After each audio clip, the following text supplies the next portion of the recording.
So, in order for me to have balance, a platform must go. Still trying to decide when it's gonna be Facebook. And I'm also feeling like maybe I need to take a break from YouTube because I've been getting a lot of views, but not that much support.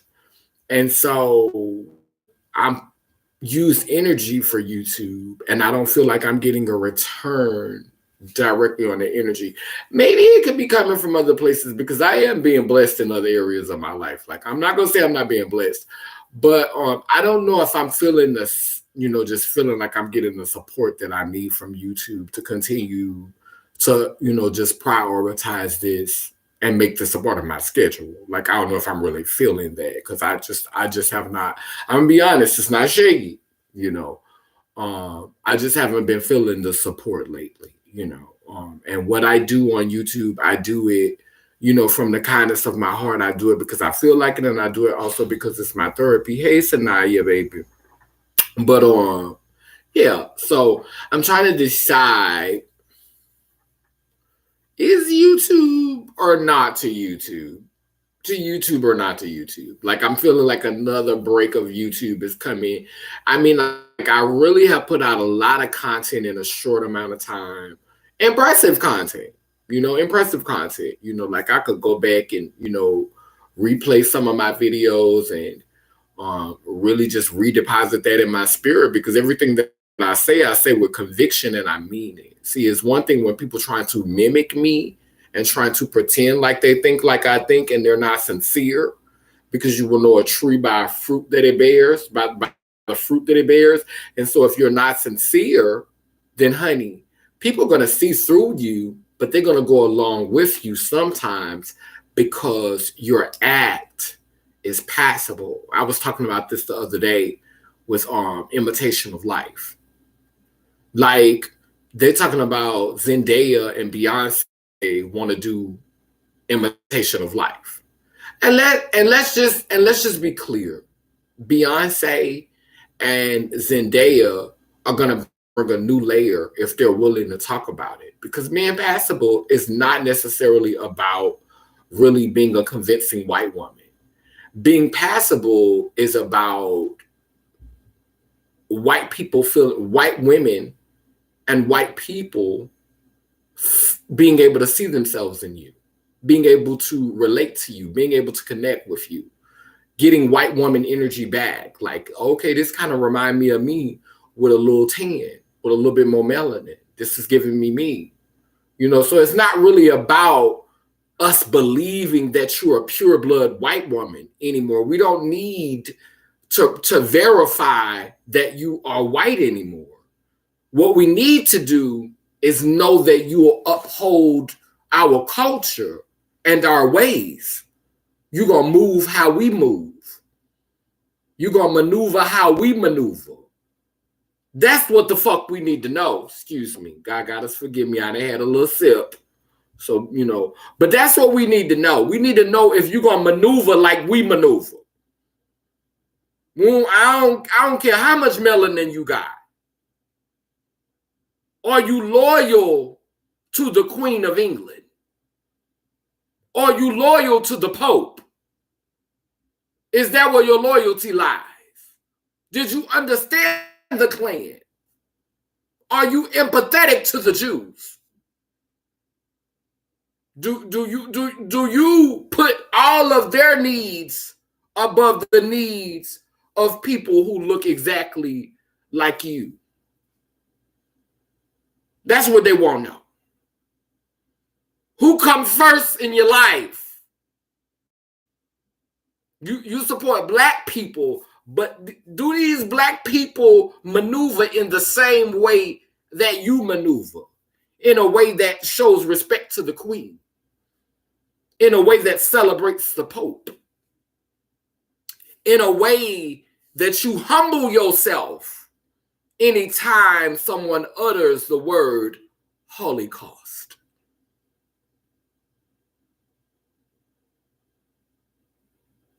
Are you that type of Black person? Because if you are, we have space for you. There's room at the table for you. So, I feel like what happened with the Holocaust right fast. I think that if the Holocaust would have never happened, I think we might have had a Jewish president already.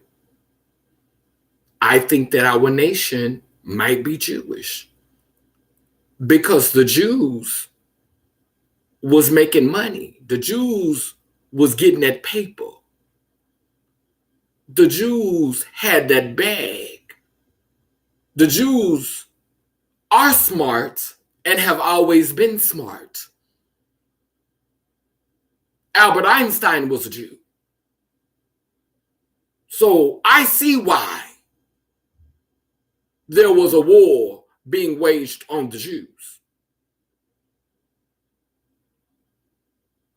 I see why the Jews made the list. Because they were a threat.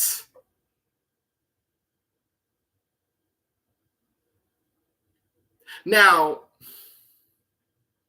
the kind of Aryan that we tend to exalt is the Aryan that is ruthless. The Aryan that will erase you and your entire family and eloquently make sense of it. Spouting out phrases like, it was for the greater good. And who determines what the greater good is, my Aryan brother? Who determines that? Are we privy to the files of who was having that conversation? Because I'm still trying to figure out who determines what the greater good is and even what the greater good means.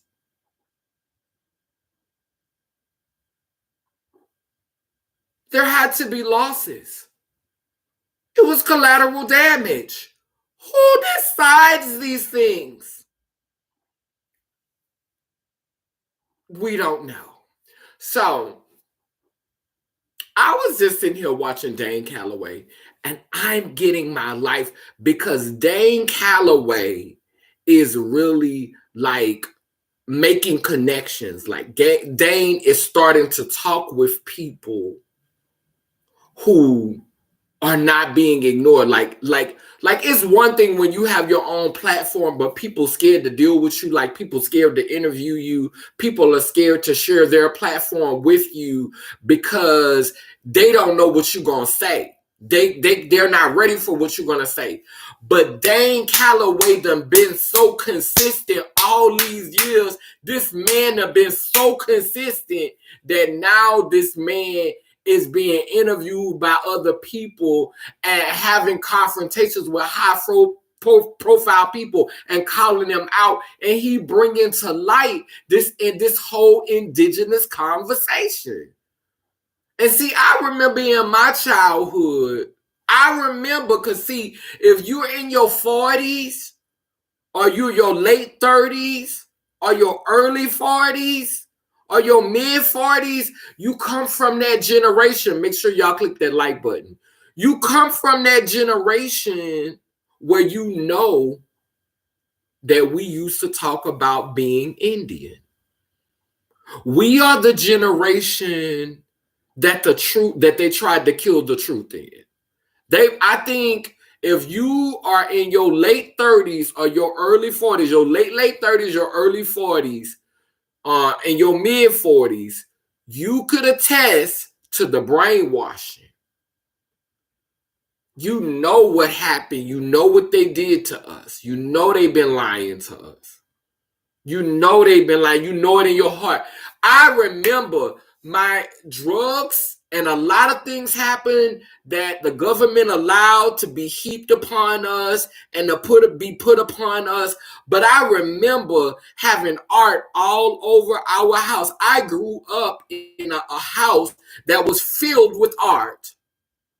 My grandmother had art on the walls that were by indigenous, aboriginous people. It was not Caucasian. It was not whitewashed.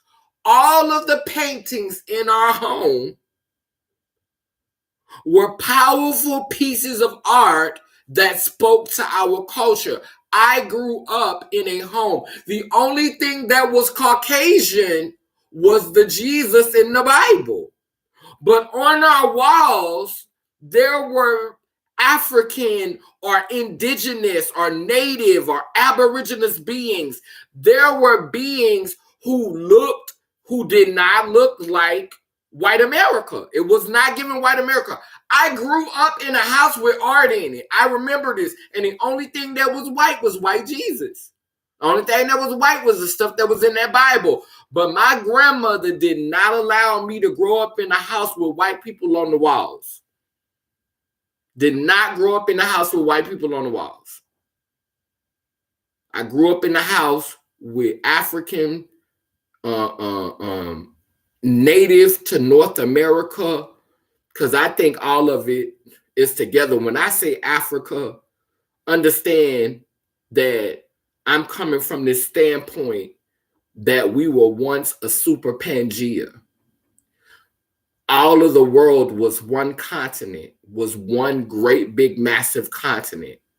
We don't know exactly where the first life sparked from. We don't know where the first lightning bolt hit and took human form. We don't know where the first celestial being manifested in human flesh. We don't know where that first happened. But from what we understand, if we do research, that it was all one massive continent at one time. And so beings started to, spread out on that supercontinent. So I think it's all connected. This is just me personally. I don't feel like we are all totally different and we don't connect in any way. I think that we all come from the same place, ultimately. But I am here for the respect of honoring those of us who were already here. I am here for telling the truth about how the beings that were already here were possibly bamboozled, murdered, conquered, and had their land stolen from them. I'm here for turning over that rock and seeing what's under it. I'm here for that. And Dane Calloway is turning over that rock, trying to see what's under it. And I think that poor Black people in particular are Black people who live below the poverty line. I think that y'all need to be trying to come together. The ones that you believe we came over on slave ships, or whether you believe we was already here, we need to come together because the government is making robots. Some real smart ones. And we ain't got time to be arguing with each other. I'm going to say that to you again. See, a lot of these trans people, this is no shade. I'm going to talk about the community. I'm going to talk about the community I'm from. I love the community. I done paid my dues. I've been living my life in this community for over 30 years, but I'm going to call a spade a spade. A lot of them in their own world and don't go nowhere and live in their house anyway. They're not going to be out in the streets to see all of this stuff that's about to happen.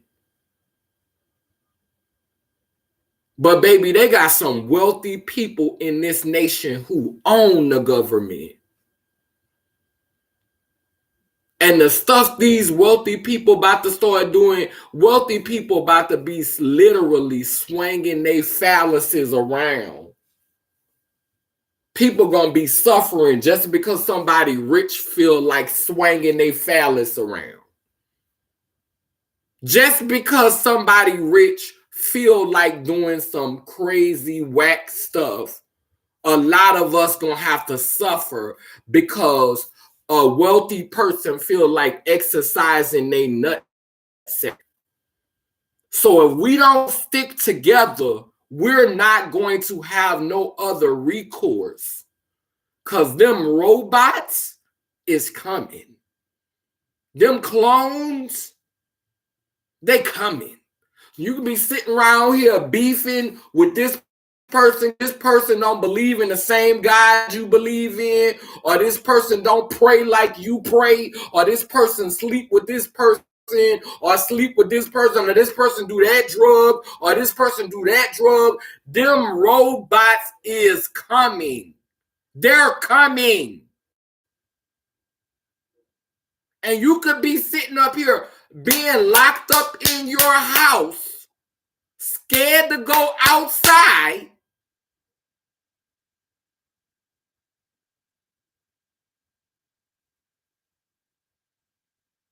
Scared to go outside. Because that's going to be what's next. They're coming. It's 2022. We ain't got long. Every time an election year comes, that's when we start seeing the might and the power.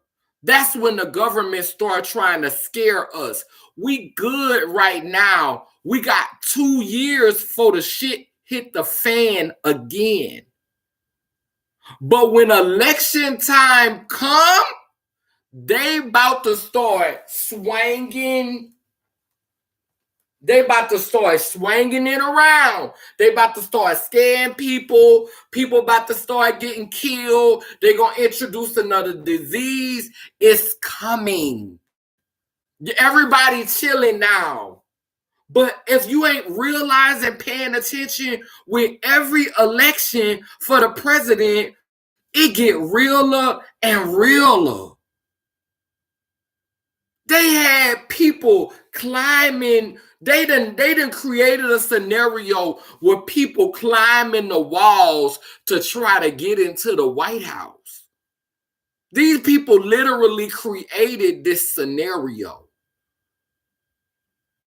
You want me to believe that this was a shock to the government? With the climate that Donald Trump had this nation in, y'all was shocked that people tried to break in? Y'all was shocked? Y'all wasn't prepared for that?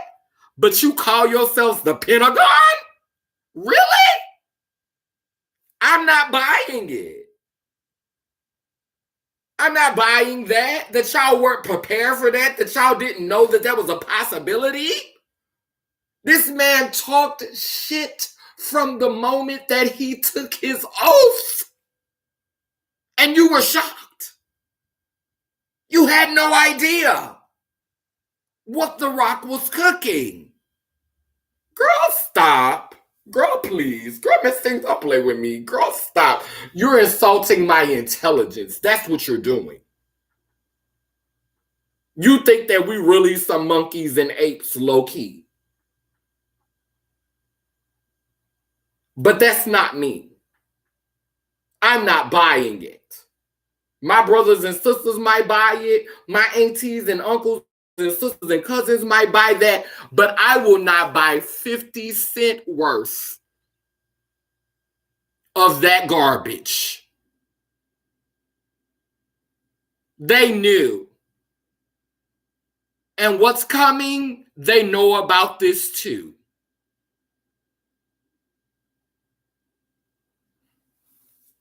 So y'all can keep on arguing with each other. Y'all can keep on being divided, thinking Massa gonna save you, thinking Massa gonna make room for you in the getaway plan. Some of these who think they Massa, they ain't safe. Because understand, this is not about race. This is about where your loyalty lies. And you have to ask yourself, are you loyal to this nation? Or are you loyal to them after everything that has been done to your ancestors? Can you squash that? Can you say, okay, yeah, y'all did that to my ancestors. My ancestors got a raw deal. They got messed over. But I love you, America. I love you. You wonderful. You amazing. You're the best thing that ever happened to me. I'm so thankful for this opportunity. Can you say, screw everything that happened to your ancestors and swear your allegiance to this nation and whatever it may become, if it partners itself with another nation, if it partners itself with another country, because that's coming too. Because America broke. Y'all know how many of y'all riding around in expensive cars with expensive hair in your head, looking like $1 million and got about $200 in the bank? How many of y'all running around here looking like $1 million and broke? That's the American way. You think your government ain't doing the same fucking thing? Sitting around here looking like it's got all types of money in the bank and broke as robbing Peter to pay Paul. If you doing it, what make you think your government ain't doing it? Where you think you get it from? Baby, most Americans ain't sitting around here with buku money in the bank. Most Americans ain't saving, being fiscally responsible. That's not the American way. The fuck?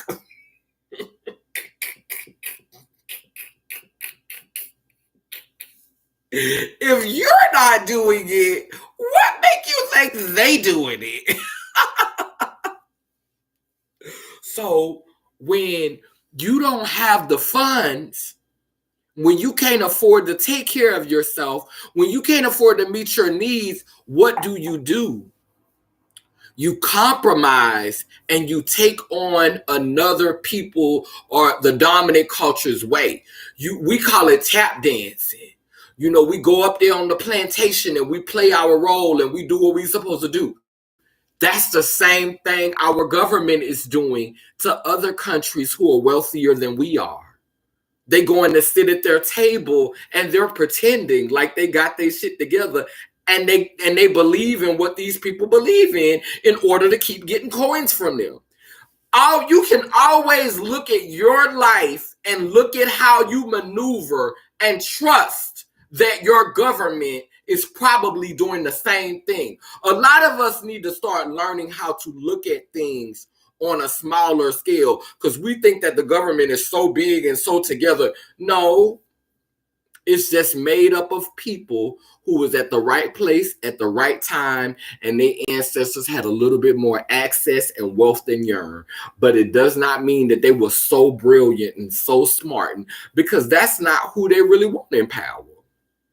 They don't want free thinkers and really truly intellectual type beings up under them, because then they have to argue about instead of just imposing things. They don't want to argue about it. They just want to do what they want to do. So if you good at tap dancing and you're not going to make no fuss, shit, you're perfect for the job. And most people who quit the tap dance is because they like to party hard. They like to play hard. I don't need you all in my business. I'm going to come to work. Anything you tell me to do, I'm going to do it exactly the way you said. I'm going to do it just because I don't want you in my business. When I go home, I'm about to be getting high. I'm about to be having all type of sex and doing different drugs and going over here and going over there. But when I come to work, I ain't going to make no fuss. I'm going to be a good nigga. I'm going to be a good slave. I'm going to follow orders. I'm going to do what I'm supposed to do. So I can go home and cut the fuck up. Don't bother me. I won't bother you. That's the culture. So imagine that culture when these big old cockswangers get ready to start swinging phallus around. Cause they ready to wipe. They don't too many humans, too many of them on this planet. We done conducted our experiments. We done set out. We done learned so much from them. We done infected them with diseases. We done gave them viruses. We didn't saw how they was on welfare. We didn't saw how they was in poverty. Like we done just done everything we could do experiencing with them. Now we just need room for the robots. We want to give room to the artificial intelligence. We need to make space for artificial intelligence because there's too many of these here. Too many of these are banned. We need to get rid of some of these. We need room for the artificial intelligence so we could conduct our studies with them. So we need to get rid of some of these that was already here, the ones we finished studying.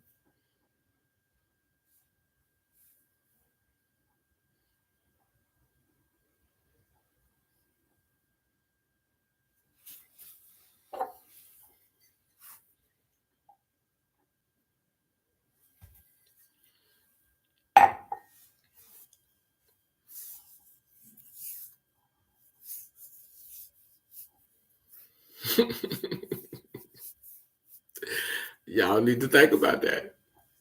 Now I'm gonna go ahead, I'm gonna light me a candle, but I'm watching this stuff that's going on with Dane Calloway, and Dane Calloway is doing some real work, despite the odds, despite what's coming against him, of trying to bring people together, and being at that space to watch it, like to see it happening, like this amazing, like real time, like being dedicated enough to sit here and watch it happen.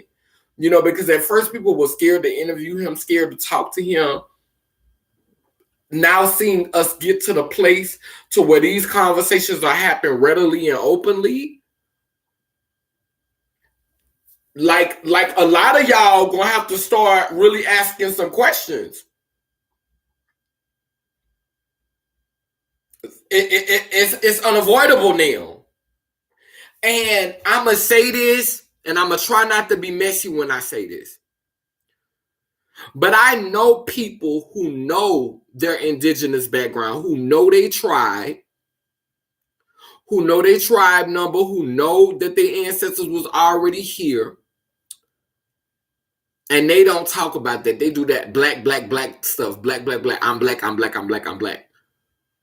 Then when somebody like me try to claim their indigenous roots or try to claim their background, y'all say, oh, your nose too big, your skin too dark, your hair too nappy, you can't be, and that's why when I made my painting, I made her copper color, because that's the color of the Nijis.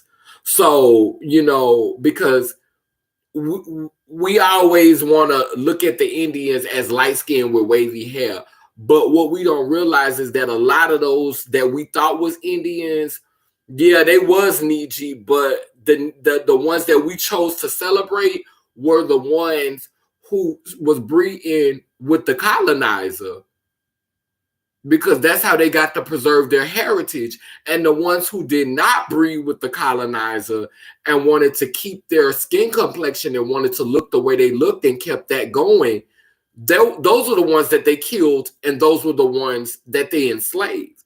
So if you were willing to say, hey, I'm going to go on and be a part of this, and I'm going to sleep with the colonizer, and we're going to make little biracial babies together, you was good. You even got to say, my ancestry is Indian, because now when they look at y'all light-skinned with wavy hair. But the ones who did not want to go along with that, the ones who were not willing to do that, and the ones that kept their melanin and their original hair texture, those were the ones that had to go into slavery or they had to be murdered. And we know that these stories are true because I've done research. When I was researching stories about trans people, they said that they would take the women and the children as their own, because understand that the children can be molded. You get a child young enough, they'll go along with whatever. You could introduce a child to some hostile, toxic, to a hostile, toxic environment. If you introduce it to them young enough, they will look at it as a norm. They will not even question it. So you have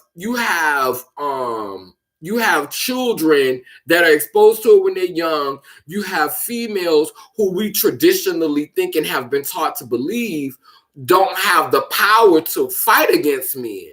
So you take the women and the children, the women who will be, submissive to what you're trying to do. The children gonna go along with it, and you kill the adult men, or you kill the two-spirit beings, or you kill the androgynous beings, or you kill the trans beings, or you kill the queer beings. You kill whatever does not fit into what you're trying to create. And those stories have been documented. That is true, that they did that. And so why did you kill them? And the question becomes, would you have killed them if they was light-skinned with wavy hair?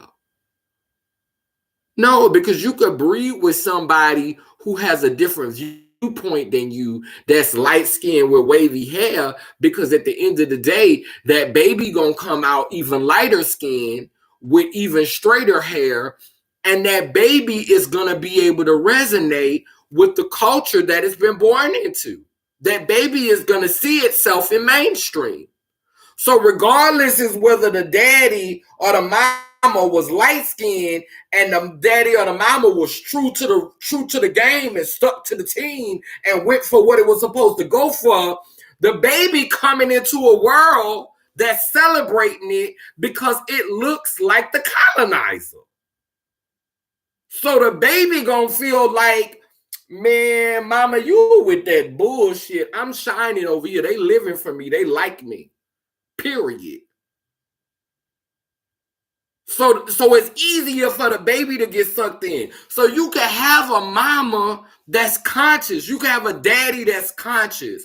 That's pro, melanin and pro, and really. But if that mama does not sleep with somebody who got more melanin than them, that's thinking on a level of less empowered this melanin, if that mama mess around and mess with somebody that's lighter than her, that daddy mess around and mess around with somebody that's lighter than her, that baby got to come into this world where light skin is being worshipped. Now, why wouldn't that baby, why wouldn't we understand that baby can fall susceptible to this, to being born light skinned with curly ass hair in a reality that prizes that?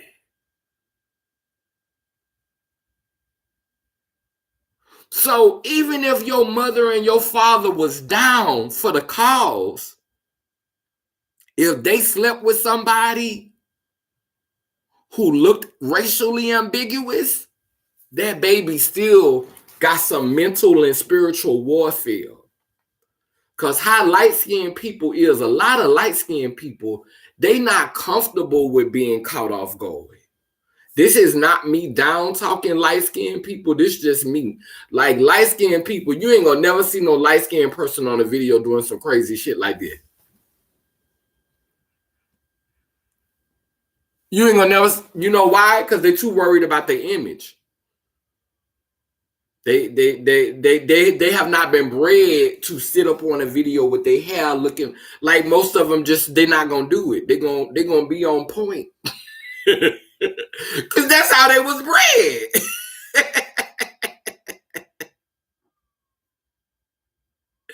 They was bred like that. That's the breeding. That's how light-skinned, curly-haired people is bred. They're not comfortable being perceived in a way that the colonizer can't connect with. And we call it being groomed and caring for yourself, and but it's really just how you were bred. Certain expectations fall on light-skinned people that do not fall on darker-skinned people. And I'm thankful. I used to be, when I was little, I used to be upset because I wasn't lighter skinned. I was really I really wasn't so upset about the skin as I was about the hair. I was like, why my hair can't be curly? I wanted that motherfucker. I wanted that wet and wavy hair. I wanted some hair like Chili. I was mad because my hair wasn't like Chili. I hated my hair. My God is God today. I hated my hair. I wanted hair like Chili. I felt like I had a smooth complexion. I should have had some Chili hair. I was mad about that. But I got over it. Because if I'd have had hair like Chili, I'd probably have a receding hairline by now as well.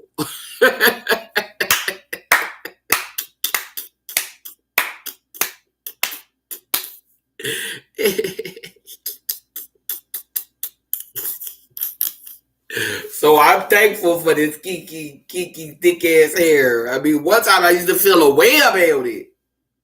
But I was like, I still got a full head though. It's still a full. Wait a minute, hold on. Is it thinning right there? Girl, am I talking too fast? Wait a minute, hold on. Wait a minute, girl. Is that thinning, girl? Is that a little boy? Wait a minute, girl. Is that a little bone spot, girl? What is that right there, girl? Girl, that do feel like it's a broke off piece of hair right there, don't it? Girl, I might have to cut this shit off again, girl. That do feel like it's some thinning right there up in the top. Right? But girl, oh, Miss Thing, girl, what is that? See, girl, is that a ball spine? But you really honestly can't see it. Like, if it is a ball spot, girl, wait a minute, hold on, girl, wait. But see, girl, if it was thin, girl, I would be like, is it a bald spot? I'd be like, yes, it's a bald spot. So, like, having thicker hair camouflages thinning hair. Come on now. So, like, I had to learn, like, the pluses and the minuses of having the pluses and the minuses, you know what I'm saying, of having fat hair, girl. The pluses and the minuses, girl. Let me see. She was my fave. Who was your fave, girl?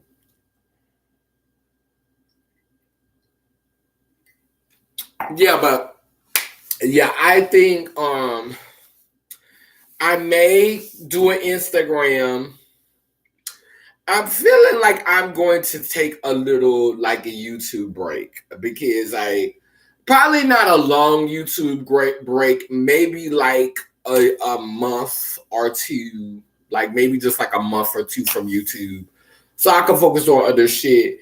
And if I do, like, I'm going to shut down my Facebook and probably shut down my like not do YouTube for a month and maybe not do Facebook for a month, and then during that month I will probably do Instagram.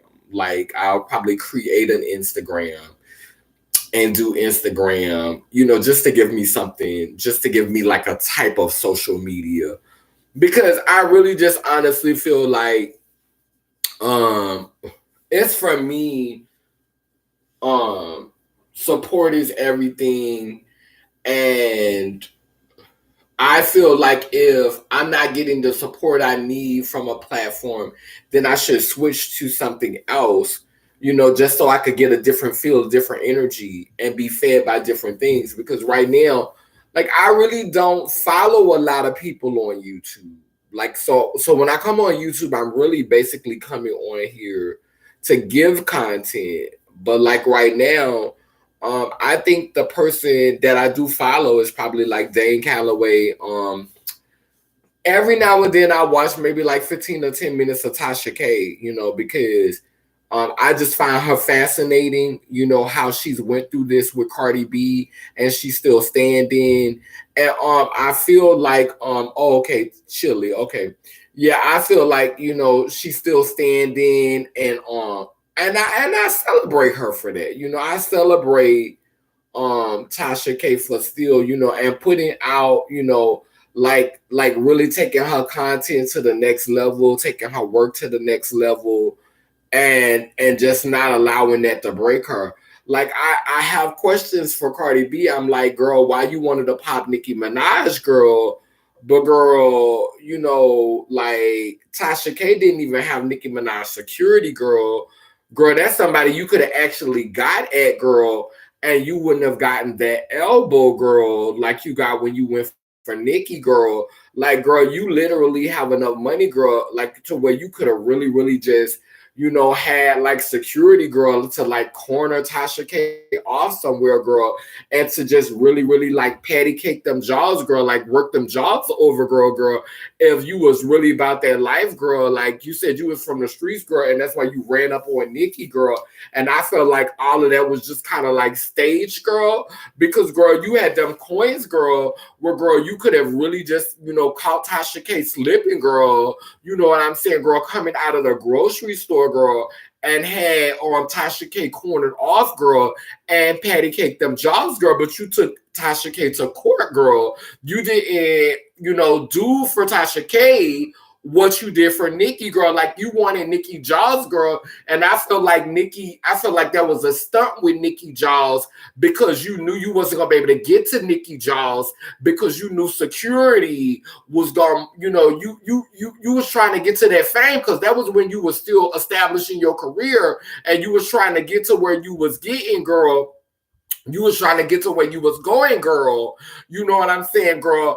And girl, what happened was, girl, you said I'm gonna go ahead and take one for the team, girl, and let Tasha K work these jobs over, girl. I mean, let Nicki Security work these jobs, girl. It wasn't macaroni in a pie, girl.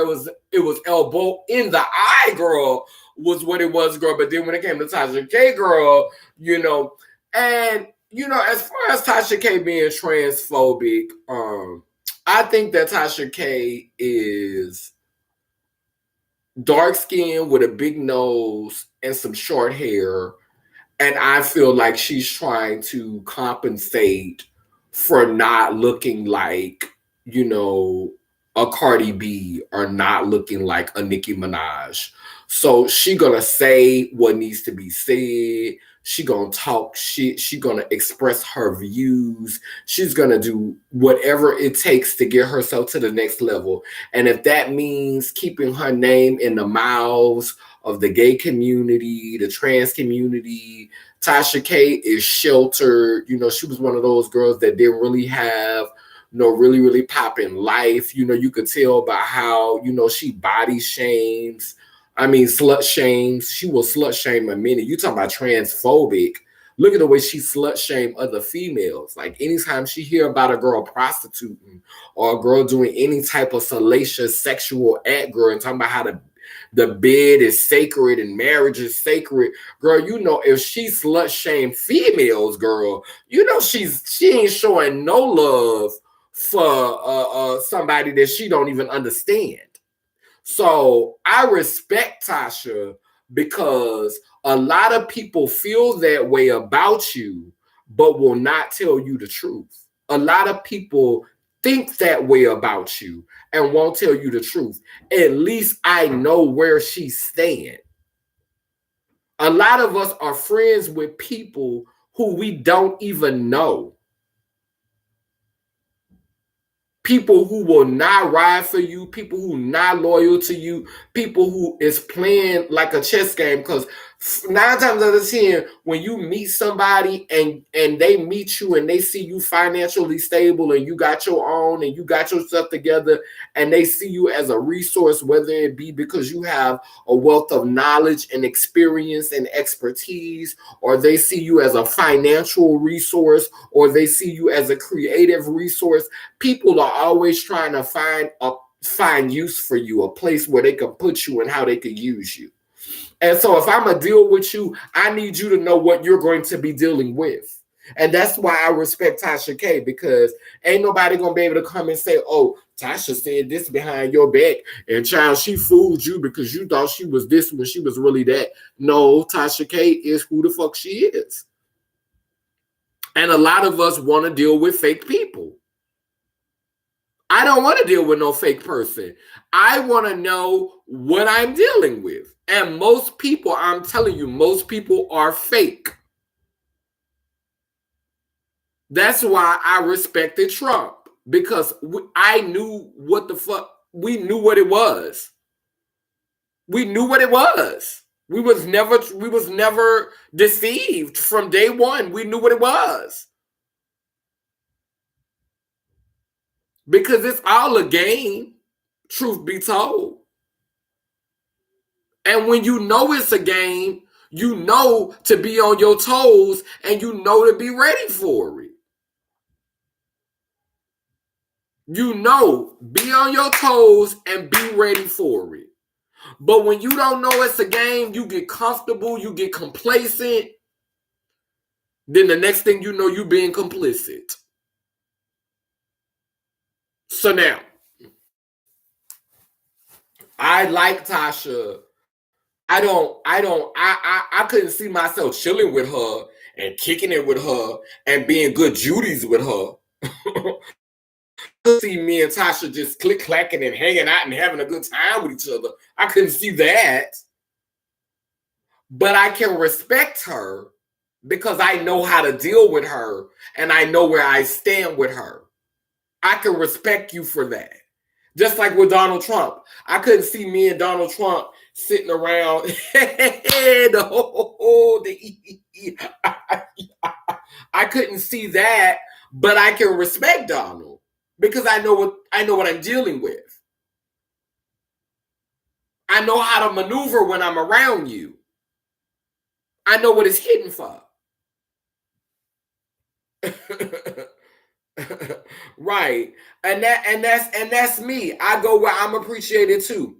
But if Tasha K reached out to me right now and said, I want to interview you, you think I'm gonna turn it down because she transphobic? Hell no. She better edit the fuck out that video, because if she say anything I don't like, it's gonna be hard for her not to look stupid. Because I'ma read Tasha K until she look like Sinead O'Connor if she try me. And I'm not gonna read her in a way that she's prepared to be read. I'ma read her in a way that touches her soul. She gonna cry because she gonna feel like she's been healed. Because I'm gonna bring the anointing to her platform. And it's not gonna be, and she sat down with T.S. Madison. So I know, and T.S. Madison know what it was hitting for. T.S. Madison don't not work with females because of how females look at her. She know how they feel. And I think that's kind of why T.S. Madison say the things that she say. Like when T.S. Madison was interviewing Monique the other day, and T.S. Madison said, they call me daddy. I like it when they call me daddy. And for me, that was like when T.S. Madison said that, I was so embarrassed. But T.S. Madison wasn't embarrassed because T.S. Madison views her dick as being her connection to God. So having a pussy, from what I understand, is not a connection to God. Being born with a vagina, you're not connected with God. But if you're born with dick and balls, then you have a connection to God. That's your antenna because you was born with dick and balls. So that lets you know how a lot of women, Monique included, feel about themselves. First of all, ain't that what a clitoris is? Don't that clitoris get hard and stick up? Clitoris and ovaries and fallopian tubes. But females be so busy trying to pretend like don't nothing on them get hard. Nipples get hard. And the clitoris get hard. Things get hard and stick up. Antennas, antennas here and then an antenna down here.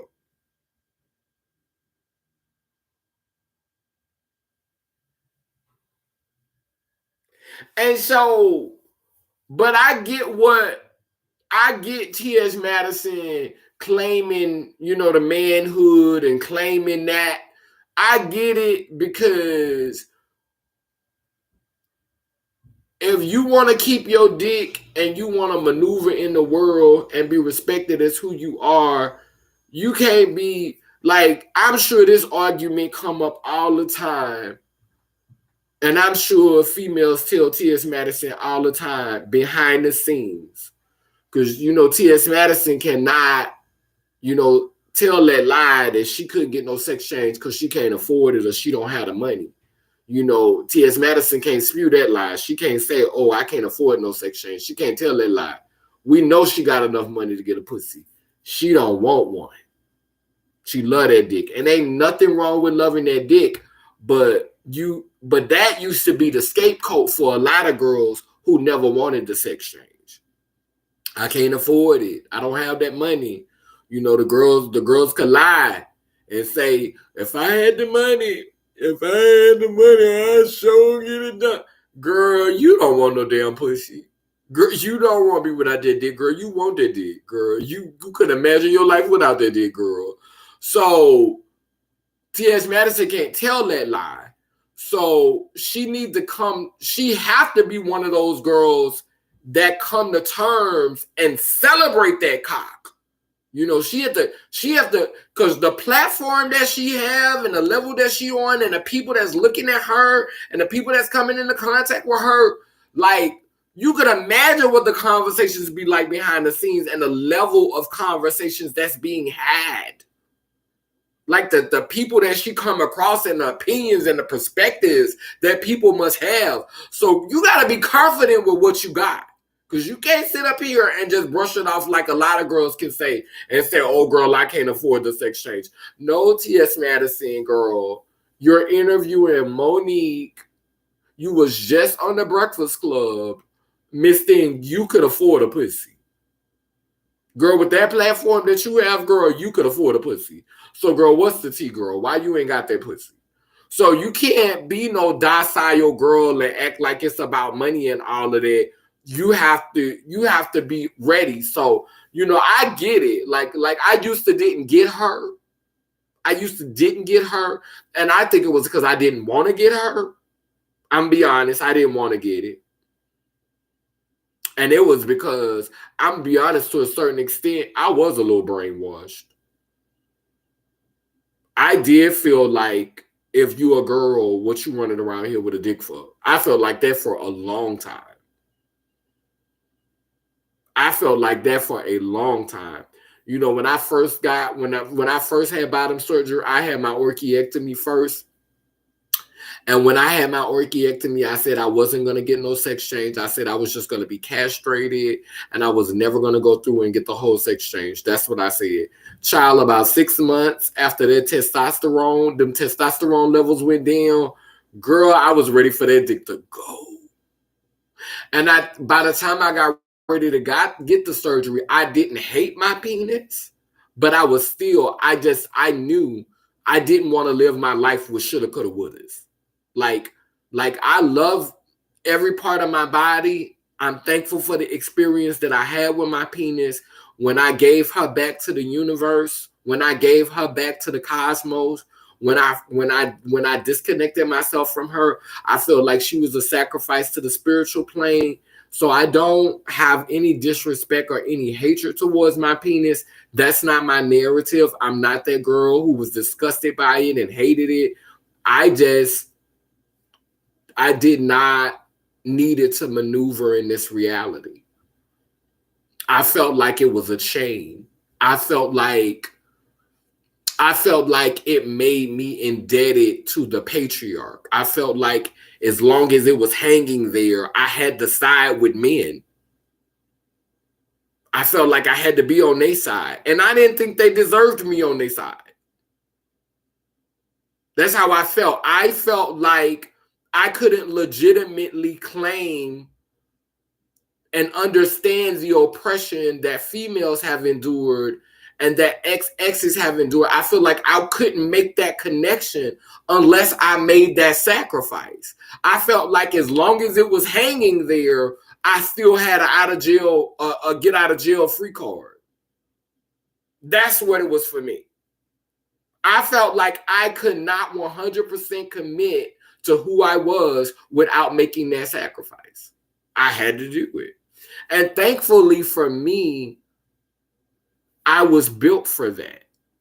Because I'm not a girl who felt like I was born in the wrong body. I feel like I was born with the wrong parts to be comfortable in this body, but not necessarily the wrong body, because I claim my mother and my father. But I just feel like I should have been born with some ovaries and some fallopian tubes. Like you could have still gave me a deep voice. You could have still gave me a big ass head. You could have still made everything the same. I could have still had a little facial hair on my chin, but you could have gave me some ovaries and some fallopian tubes in a pussy. You could have even gave me a 3-inch clit. I would have been happy with that. You know what I'm saying? But you could have gave, like, the ancestors, they ain't have to, let me get the cock and the balls, They didn't have to drop on me, I could have took the deep ass voice.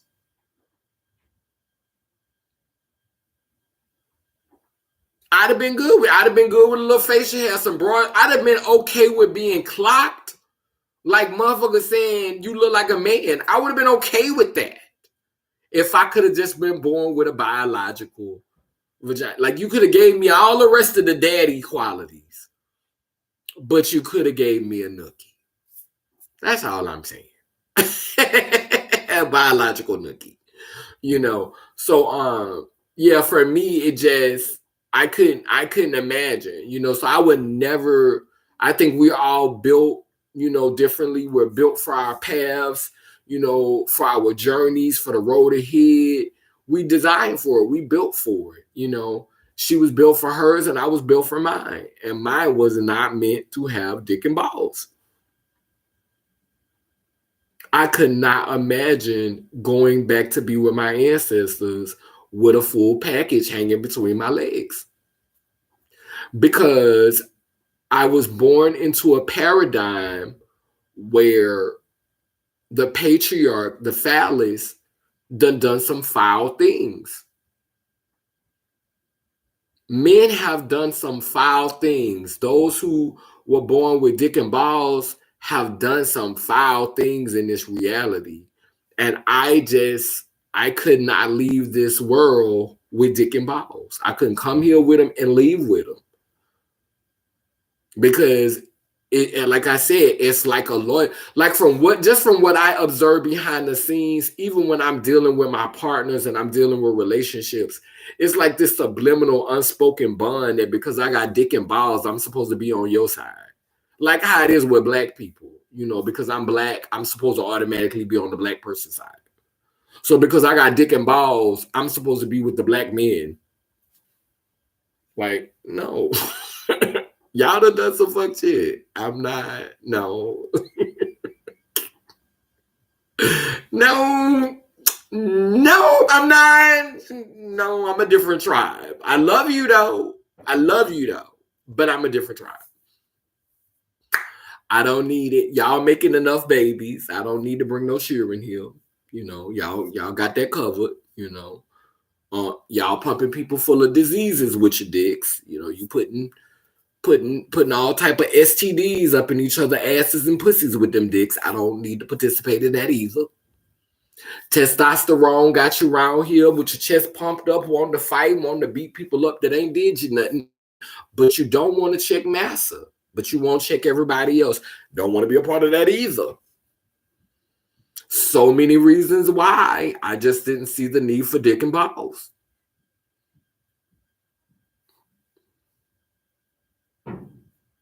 And if that shortens my life, if that makes me more susceptible to certain things, then that's the price I pay.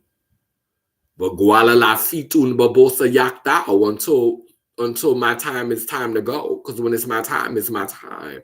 But before that, no. But hey, it is what it is. I didn't want to participate in none of that. None of it. None of it. Yes. But yeah, let me light my candle because we've been an hour. We've been on for an hour.